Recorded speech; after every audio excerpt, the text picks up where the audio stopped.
All right. Good afternoon, everyone, and welcome to Climate in the City, a series of conversations with Chicago activists about some of the ways they're helping our city think about and respond to the global climate crisis. We're so grateful that you could join us for today's presentation on restorative justice and Indigenous urban environmental restoration with activists Samantha Arechiga and Xavier Colon. We also look forward to seeing you again as we explore more big ideas with other partners from across the city. Next week's Climate in the City session will be with the Field Museum's Abigail Derby Lewis, where we will be discussing how our city can be a more resilient place for all species, not just its human inhabitants. More information and registration are available on our website. In addition to Climate in the City, we're excited that PGE faculty are again collaborating with Chicago Studies to offer the Calumet Quarter, an immersive three-course exploration of the history, ecology, culture, and policy concerns of that unique and historic region. In addition to 3 amazing classes, participants will spend their Fridays meeting with community leaders, exploring its wilderness and deindustrialized zones, and doing fieldwork under the guidance of 3 amazing instructors. Applications do close this week, so please contact Chris Scrable at cscrable@uchicago.edu if you're interested in applying. It is now my pleasure to introduce today's speakers, Samantha Arechiga and Xavier Colon. Samantha and Xavier are both activists and organizers with North Lawndale's Indigenous Cultural Center garden, Semillas y Raices, which works to build community and heal trauma through Indigenous practices. Today's session will touch upon their work with Semillas, including restorative justice, Indigenous urban environmental restoration through urban agriculture and education, BIPOC youth and trauma responses to climate change, and Indigenous futurism. Thank you so much for joining us today, Samantha and Xavier. I'll pass it off to you two. Good morning and good afternoon. We are both representing Semillas y Raices today, and I'm going to be pulling up our PowerPoint here. So for starters, we are Semillas y Raices, which is a cultural center in North Lawndale. We started our garden back in 2017, and we've been building it up ever since. So the picture you see actually in this slide is a picture of the garden back when we first kind of began building the garden. And it's on a half-acre property, which used to be a vacant lot of a building that was demolished. And as we'll cover in this presentation, us as Black, Indigenous people of color working in the environmental setting in the cities, these are the kind of environments we're constantly working in. Environments that the city has thrown away and left for us to take care of. So we're constantly working to transform. And on top of that transformational work, we're also working in a very diasporic place. It's very important for us to acknowledge our roots and where we come from as Indigenous people of a diasporic land. I'm from Borinquen, present-day Puerto Rico. I'm native to the island, but my family has been displaced, and we have been living here in Chicago for all of my life. So it's with that kind of mind frame that I do my work, and then I'll pass it to Sam to introduce herself as well. Hi, I'm Sam. My family comes from what is now known as Mexico, and they migrated to Southern California. They specifically chose San Diego, and they also live in, some live in Tijuana as well. And I've come to Chicago for school, but yeah, it's that frame of my family being a migrant family and also being from Indigenous communities in so-called Mexico that frames this restorative justice work as well as this environmental work. So I'm excited to talk more about some of the things that we do at Semillas that pertains to Indigenous futures, environmental justice, and restorative justice. And the question we would like to start our presentation off, and the way that we kind of start our own work off before we even started diving into, urban gardening at that, is how do we heal harm caused by environmental racism? We see environmental racism very dilutely in our lives and day to day in this urban setting, especially navigating the Chicago space. And how are we healing that harm? And that's kind of a way that we'll think through this presentation, and also influence you all to think the same.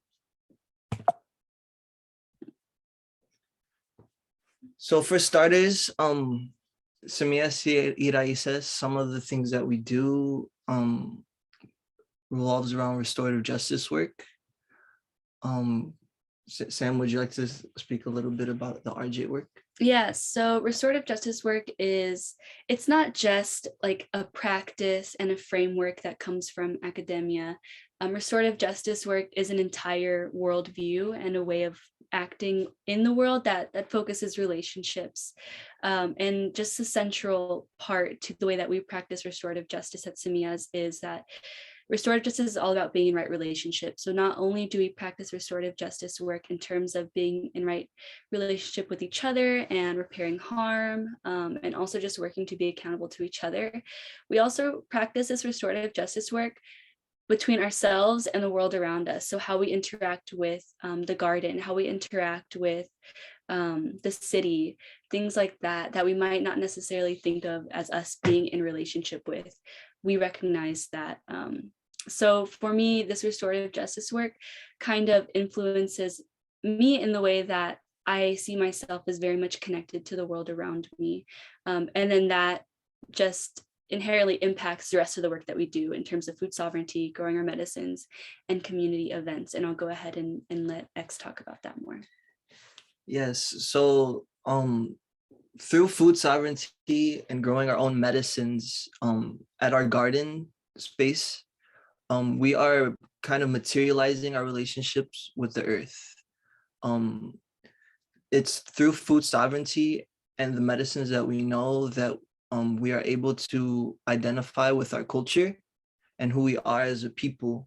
And these are foods and medicines that have carried our people for generations. So it's honoring these relationships and building a just food system where we know where our food is coming from, that is going to help us understand our place in climate change, not only, but the way that the world is constantly moving for generations to come. So it's through these kinds of means that we build community. And these are kind of like the frameworks of where our community like comes together at Semillas y Raices. You can see our logo, which is a heart with a corn on the inside. And what Semillas y Raices translates to is seeds and roots. So it's through these relationships that we honor that we continue our work, and it's through that work that we are able to heal. So how these things work to repair harm done by environmental racism is inherently in the work and then in the experience of the relationship from mouth to hand to land, right? And it's through through that process that healing is able to occur. And that's kind of the Indigenous worldview that we operate with at Semillas y Raices. Yeah, and I also think that, when we talk about repairing environmental racism, it ties so much back to this conversation about climate change, because when we're trying to combat climate change and the effects of climate change, it's so necessary to recognize the race aspect to climate change and who climate change has impacted the most. So I think uplifting communities of color who are working to create their own like sustainable communities, their own gardens, their own farms, uplifting these communities is so necessary, because it's, allowing us to kind of bring our knowledges to the forefront as we try and combat climate change, our Indigenous knowledges of sustainability, of being in community. All of these different things, I think, are very much intertwined of climate change, environmental racism, and environmental justice. And I think Semillas is somewhere where we can kind of be at the crossroads of all of that. So as Indigenous people and people of color living in the urban setting, especially, and just the way that this earth is at the moment, we understand that we are always the first hit by climate change.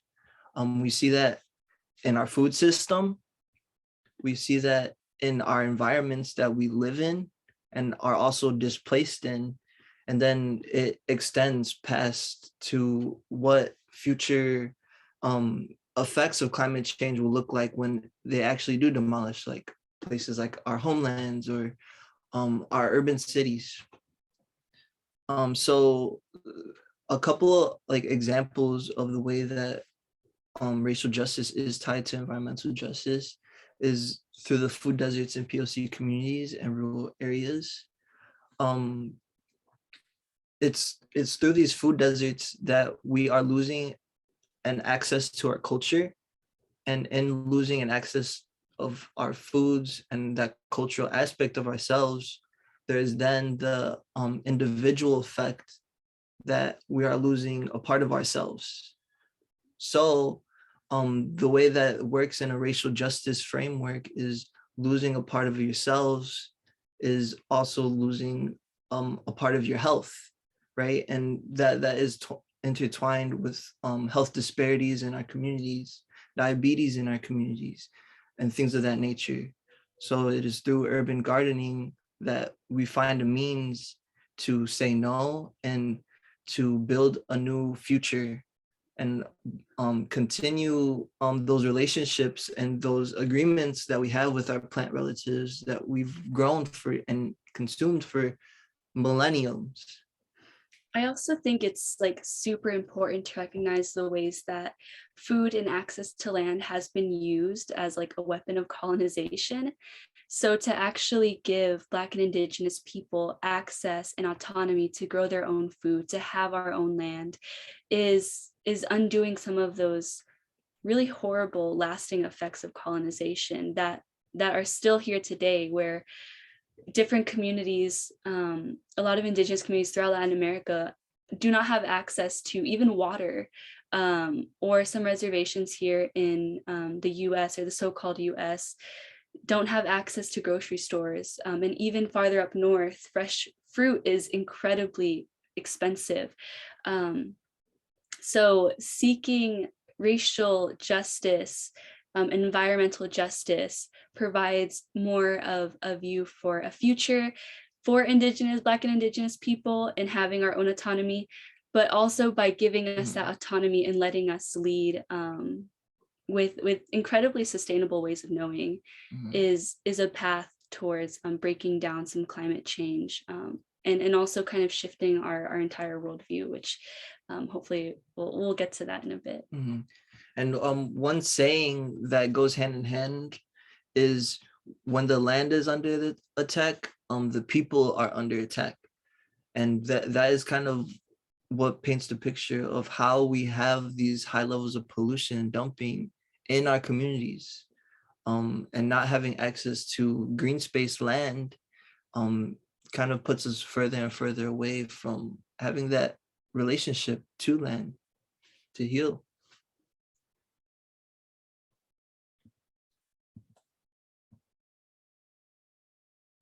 Yeah, so kind of just tying back to what we were talking about, here are some ways that we kind of envision fighting environmental racism and its effects, and also, you know, the climate change aspects. So urban gardens, having green spaces throughout the city that are accessible to grow food, and to turn like these huge empty lots into places with life, into places where people can gather as a community and sustain themselves and connect with the land in such like an urban environment. Also mutual aid, like for example, with the pandemic, PPE supplies, groceries, different pop-ups to distribute resources. And this creates kind of like a network of relying on the resources within a community and really drawing from community strength rather than having to rely on more like consumer-based things, trying to really identify who has what connections in a community, what can people bring to a community, and yeah, just really encouraging making those relationships, making those networks so that you can have more sustainability within your own pod of people or your neighborhood, things like that. And then finally, obviously shutting down plants and projects like pipelines. In the southeast side of Chicago, there's like huge plants that have just contributed massively to environmental racism and pollution. So actually shutting down plants in a way that does not further pollution, but in a way that's more conscious of how that waste is distributed, so that it's not put on people of color to bear that burden of environmental racism and pollution. And many times we are the ones that are at the front line of bearing that burden and fixing environmental mistakes. And we see that like at our garden. That's a perfect example. And even in the southeast side of Chicago, where old iron factories are shut down, of General Iron in the United States. So we're left with these contaminated soils filled with iron. And our means to heal from that is introducing plants that are able to extract iron out of the soil and build up soil. So it is through these processes of restorative action and restorative approaches of land restoration work that we not only heal the land, but we bring community together. And that kind of gives us like a home base almost, where we feel brave to continue on another day, to live another day, to build that resilience, resiliency. And it's hard to explain it in person, because it's more so about that experience and doing that kind of work that it kind of comes to be.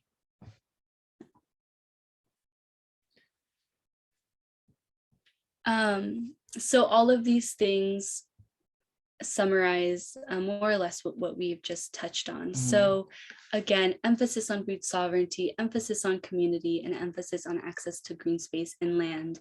And I think throughout all of these things, you really see that with all of these approaches, there is such a strong relationship between trying to combat climate change and combat environmental racism, but also like the human aspect of building relationships, being in community with each other, and really understanding that the solution to all of these problems is really within ourselves. And it's a matter of tapping into, one, our knowledge as people and our power as a community, but also looking to the indigenous people of the land and their knowledge and their technologies and their relationships that they have had with the land since time immemorial, to lead us into how to heal, different landscapes, because all the landscape varies in how different plants will help to extract the toxins out. So it's a matter of looking to the traditional stewards and really drawing some of those answers and that leadership, and giving them the platform to lead. Mm-hmm. Yes. And at the garden, we have a couple different aspects of our garden, not only just a medicinal herb area, but also areas where we're intentionally planting native plants that break down like heavy concrete and toxins in the soil. And it's through that not only just the thought process, but even the materialized environmental process that two things are being healed. The land is being healed and being returned to what it once was, and then the people too are being healed and returning to what they once were, and what they will continue to become. And a big piece of that, and as we like envision a post-climate change future, is continuing to honor those agreements that we have to foods that we consume in our own cultures, not even of just the indigenous people of this land's culture, but our very own cultures, our very own native cultures that we have. We have these relationships that we are not honoring on a day-to-day basis, whether that is consciously or subconsciously. There's so many different relatives of food species that ought to be honored, because those are the beings that will continue to build us resiliency past a climate change future, because these are the foods that have gave us life before. As Indigenous people, we understand that we've already lived in an apocalyptic sense. And with climate change today, the westernized world is seeing that they're in an apocalypse. The world that they've known is coming to an end, right? But as Indigenous people, we have a framework and a vision of thousands of years before, because our world once came to an end. And it was through these food species and these relationships that we have to the land, to other people especially, and to all our living beings and relatives that we relate to in the natural world, that continued to help us be resilient towards these things. And that's why we're able to say that we have survived genocide, we have survived colonization. And genocide and colonization are both linked to climate change and the way that the world is changing today. So it's through like that kind of lens that we're able to envision a future. So something that I find really important about Semillas that relates to all of what X just shared is that it embodies all of these different building blocks to environmental justice. It gives us the space to have access to land and green space. It gives us the space to grow food and medicines. And it also gives us the space to build community. And when we do all of these things, we work to heal ourselves, as X was saying. So I think it's just so important to really recognize the relationship that we have with the land, and how kind of reinforcing that relationship will work to heal ourselves, because we become so alienated from the land. We're inside all day. I mean, it's winter time, and we can only do so much, but really taking time to appreciate the land around us and the plants around us, I think, can begin to shift our worldview. Because when we see ourselves as in relationship with the land, and when we see our own well-being as very much tied to the well-being of the world around us, it becomes that much harder to do harm and to let harm happen. It becomes that much harder to not stand in the way of some of the harm that's being done by corporations, or to at least not try to stop these different projects from being done, like pipelines, to try to not stop resource extraction, to not bring attention to that and call it out. Because at the end of the day, the main factors to climate change is capitalism and colonialism.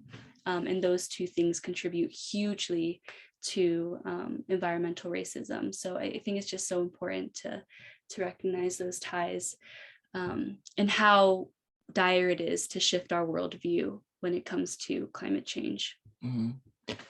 And we constantly hear like the buzzword of self-care. And a lot of people, especially nowadays with climate change, and we saw with COVID the mass amounts of travel and like exposure and like getaways to nature that were occurring as self-care approaches. And those are all beautiful in and of itself. However, self-care, that kind of self-care is, for us as Indigenous and Black people of color, that is not out the way that we find self-care. That is not the way that we find healing, because a lot of us are operating from a traumatized space. So it is through our work that we are able to heal. And it is through our work with these building blocks of environmental justice that healing is found. And I think that that's very important for us to honor, because of how these ways are tied to our well-being and the continuation of our cultural selves. So a thought exercise we constantly do with ourselves at Semillas, and then also that I would like to share with you all, is having a garden in my backyard will fill in the blank. For us, in this sense, in this picture, having a garden in my backyard will bring my people together. And as you see, we have a prehistoric raptor in our garden in front of a teepee. It brings youth together for us. So what can having a garden in your backyard do for you? And it's through that kind of tiny thought exercise that we are able to begin to envision a future, envision post climate change.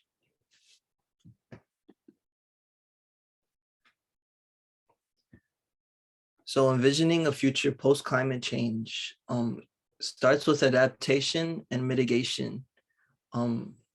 These are environmental tech savvy words. However, they're in the simplest sense because our people have done them for years.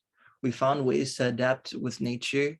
We found ways to adapt with the ways that the climate is changing through means of building sustainable earthworks, planting and reintroducing native species to land that uplift soil and build healthy soils to then plant food and medicines that in turn feed our people, and then finding ways to offset climate change in our tiny like microcosm of a like biotic community, right? So like we have the picture of like ourselves, the land, right, within ourselves, and then all of our relations around,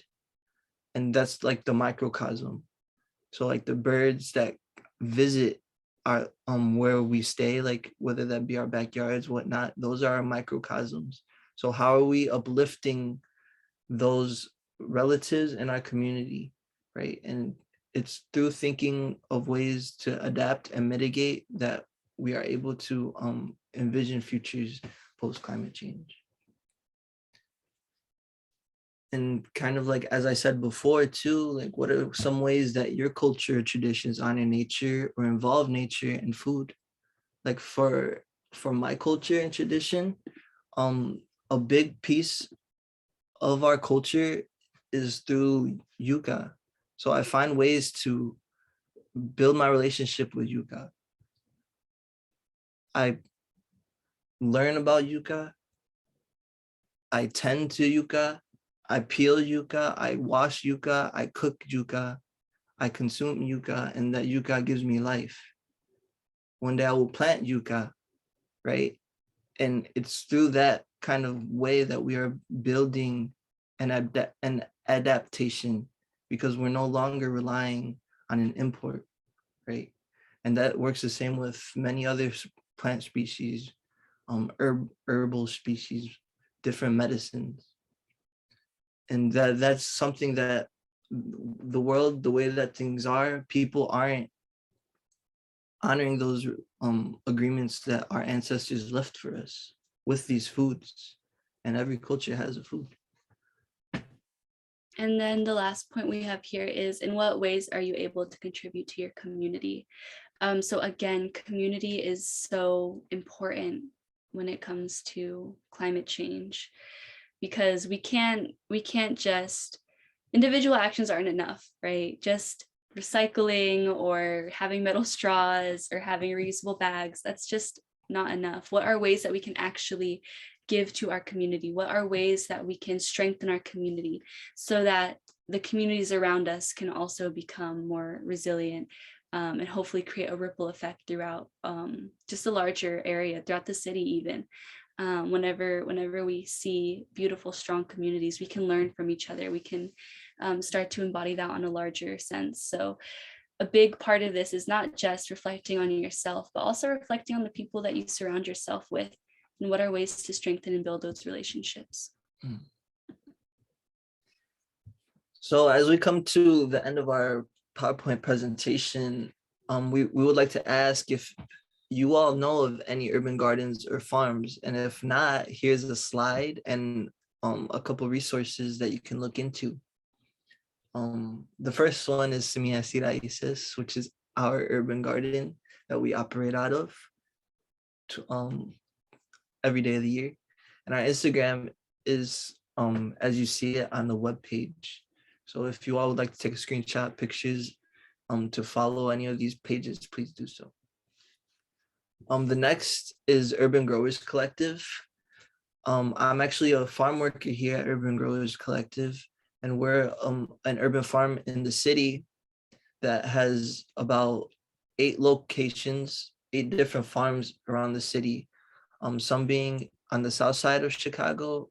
One is in Grant Park, which is our Art on the Farm installation, and we address food and racial inequality through building just food systems and farms. So if you'd like to find more resources about what Urban Growers Collective does, or even how you can get involved, there's plenty on the Instagram and then the website. The next one is Chicago Lights, which is another urban farm in Chicago. And then there's an urban farm in Atlanta where they do a lot of good educational work around racial injustice and urban farming. It's called Grow Where You Are. And on their Instagram, they share a lot of educational materials and kind of lectures in the field as they go. And if that interests you, feel free to follow Grow Where You Are. And then finally, there's Braiding Sweetgrass by Robin Wall-Kimmerer. She is an Anishinaabe woman, and she specializes in just a lot of environmental work. Super great writing there. And she kind of talks more about just the ecology, Indigenous ecology, and her relationship to ecology, and plant knowledge and all of this good stuff. So she's just a great source of knowledge when it comes to reflecting on your relationship to the world around you. Yeah, very impactful writing right there. So that is our presentation. I want to thank you all for listening, and I'll pass it over to Tess. Great, thank you so much. That was wonderful. As I said, for the second half here, we really want to sort of open a conversation here with the audience. And so if you would like to turn off, or I should say turn on your video and sound, you're more than welcome to. If you want to add questions to the chat, I am more than happy to be your voice and ask it for you. But maybe while people are getting their thoughts into the chat, I was just thinking about your question of what would it be like to have a backyard? And for me, I immediately think about, I would love to have a garden as well, but for me, I'm really interested in urban nature and birds. So for me, having a backyard would be like just ultimate bird watching opportunity and having bird feeders everywhere. But that has me thinking in a larger sense of how sometimes people can think of cities as these urban metropolises that are entirely void of nature and sometimes void of life. And I was just wondering if you both could speak more to how working in an urban garden sort of challenges that idea about Chicago. Mhm. So it brings us to like that philosophical foundation question of like, what is nature? And many times when we ask even ourselves or like other people, what if we would consider the urban environment, like one metropolis being Chicago, as a part of nature, many people will say no.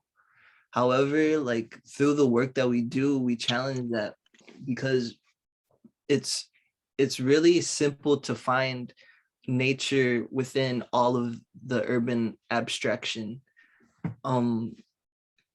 It's through like introducing a micro community of plant life, and then where people constantly interact, that all the aspects of nature kind of begin to return and develop themselves in their environment. So like, for example, like the work we do at Urban Growers Collective, we have our farm right in downtown Grant Park, and we've been tending to that farm site. It's not a big farm site. It's literally like half acre, where we grow different cultural foods from all around the world.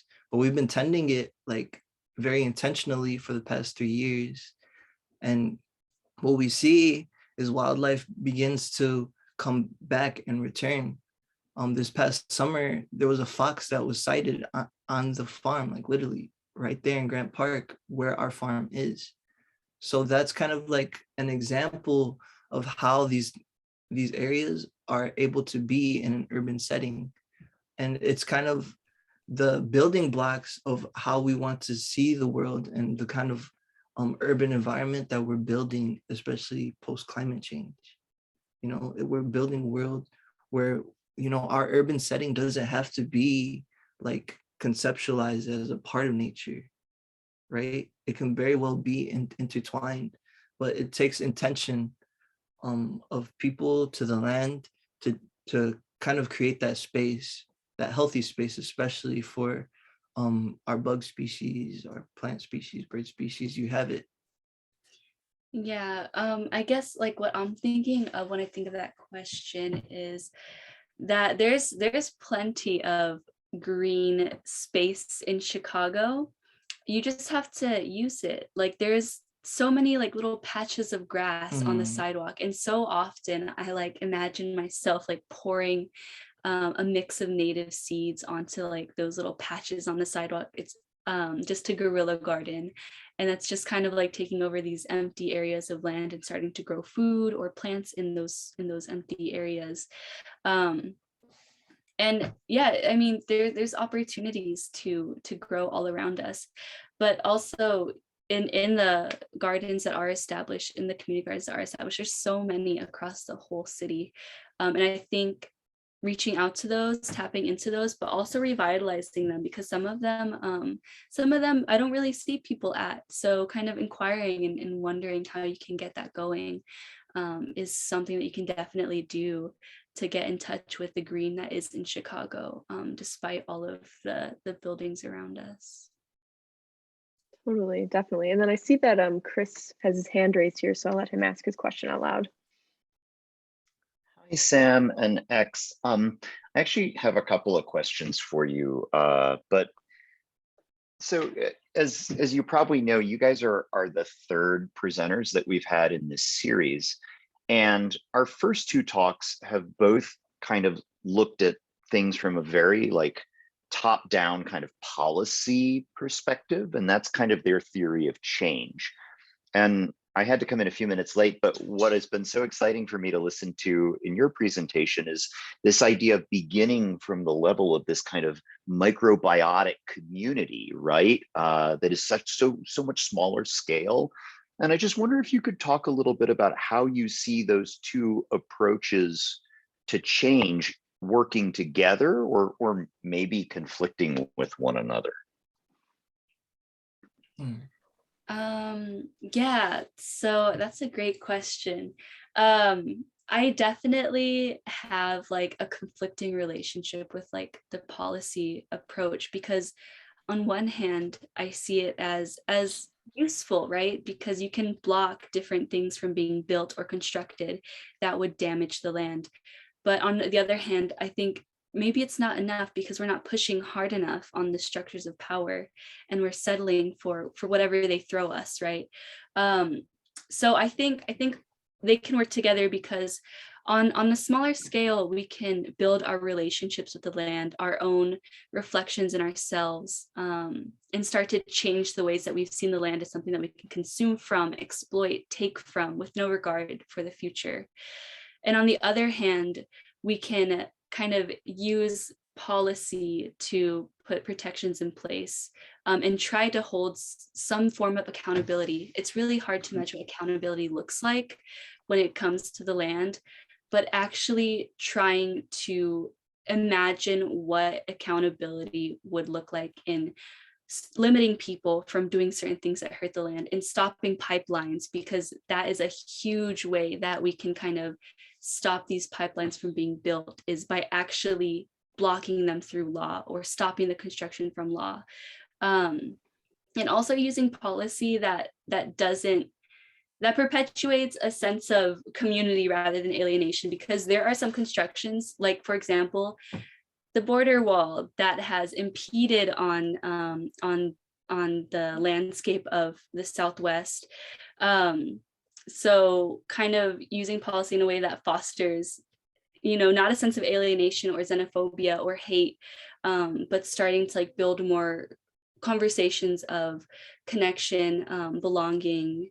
What does it look like to not have borders, for example? Having policy to start a conversation on a larger scale, because whenever we see policies come up, we want to talk about it. We want to know what the potentials are. So using that as a tool for conversation. Mm-hmm.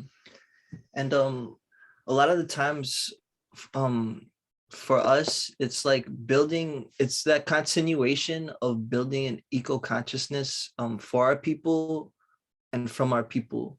And we kind of do work from the bottom up, because all of our lives, whether that be like us in the urban environment, others in the rural setting, others on the res, we are literally day-to-day living in our environment, right? So it's educating our youth to have that eco-consciousness and know these kind of like traditional ways of planting foods and growing foods that can become kind of like naturalized in a day-to-day lifestyle.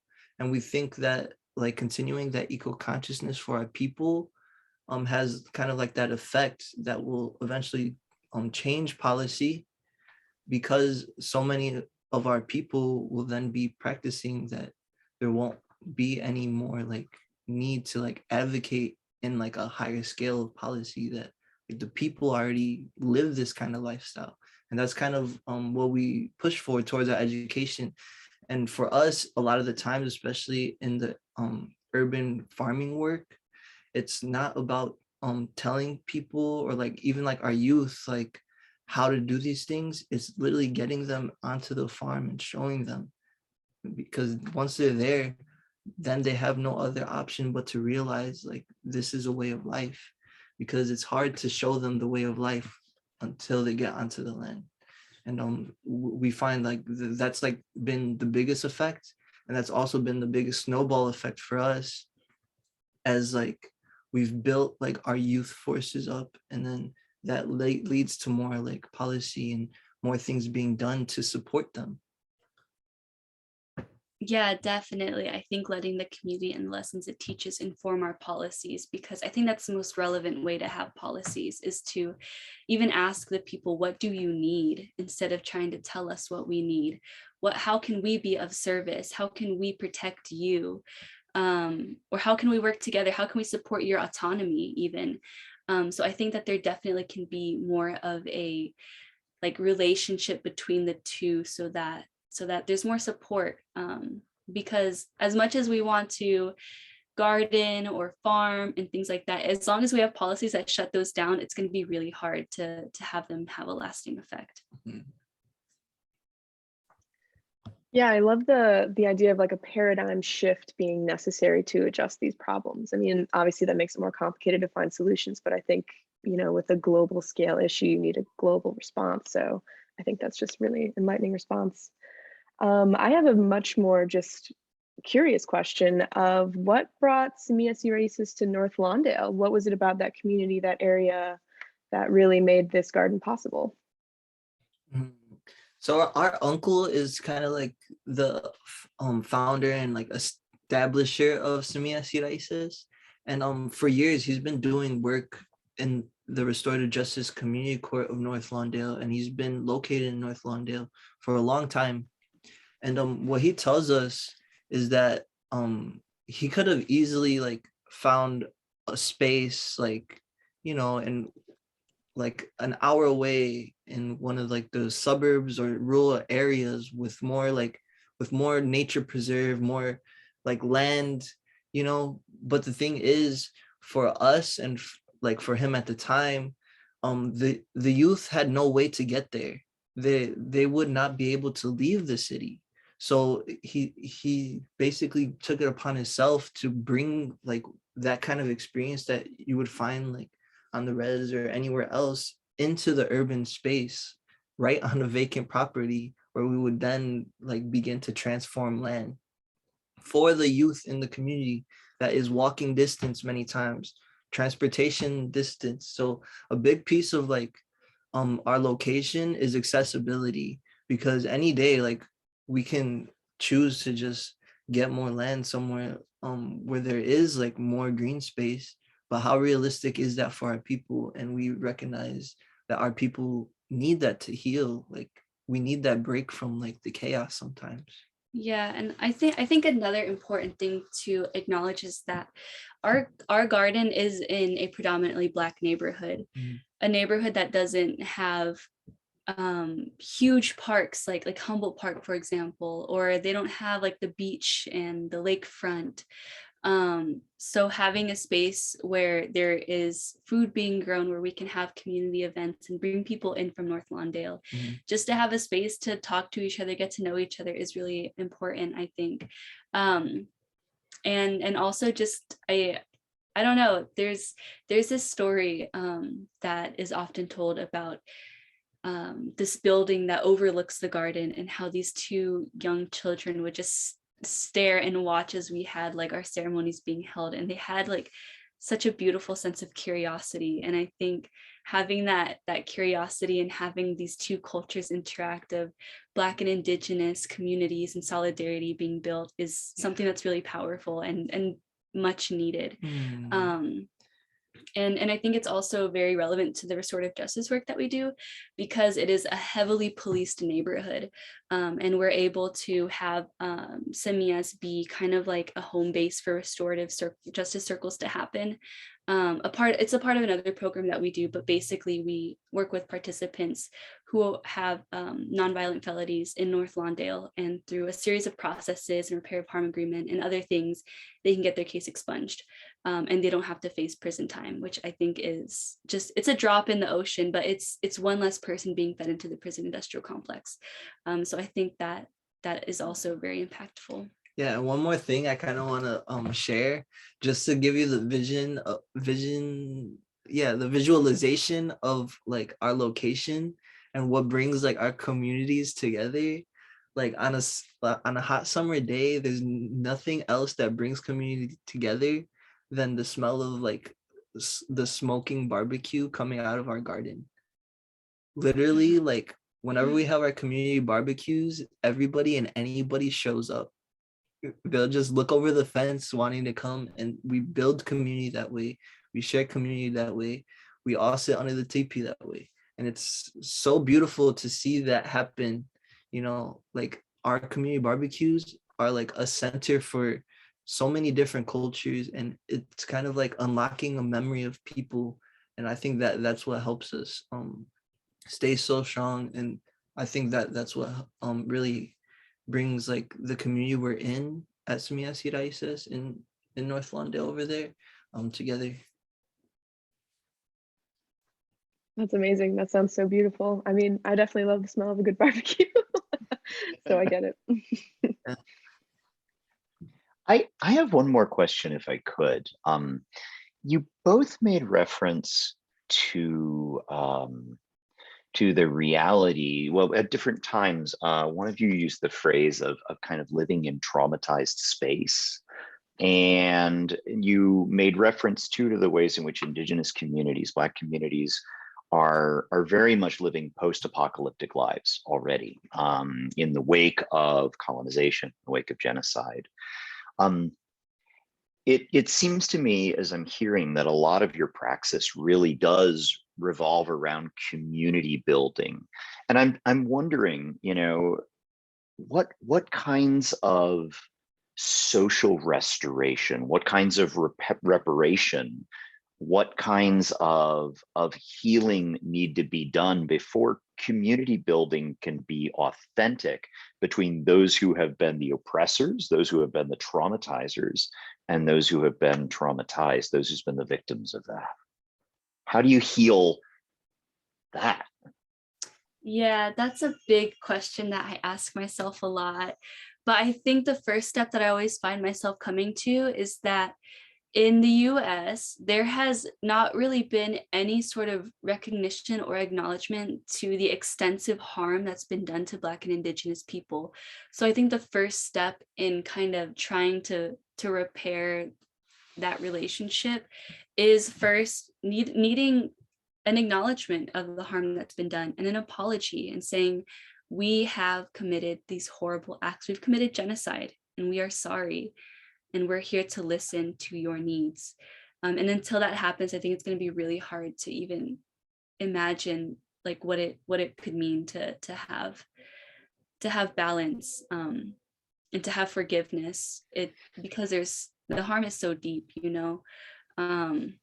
But I think part of maybe even after that happens is actually supporting Black and Indigenous led movements, Black and Indigenous spaces, giving us areas where we can have access to grow foods. And I always say this, it is such a shame that we have to pay taxes to grow food on this land. It is such a shame that we have to pay taxes to have ceremony on this land. Why is it that we have to fight so hard to be able to even afford being on this space?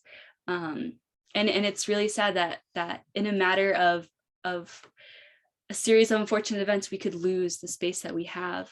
And I think that's such a shame. So there really does need to be some sort of action to give Black and Indigenous people land back. It's necessary, and to give leadership to us. There's no question about it.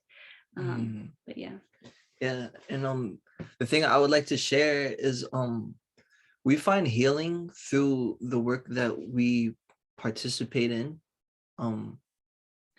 It's like I said earlier, like for us, it's not so much like taking a break from it all, because like that break from it all can like mean life or death for a lot of us. So it's through the work that we find each other, and it's kind of through the work that a process of healing occurs, because I'm interacting with people who are related to me in a way through the work that I do. And there's just a process that is so unexplainable that heals that like almost that void like of life that was taken, you know.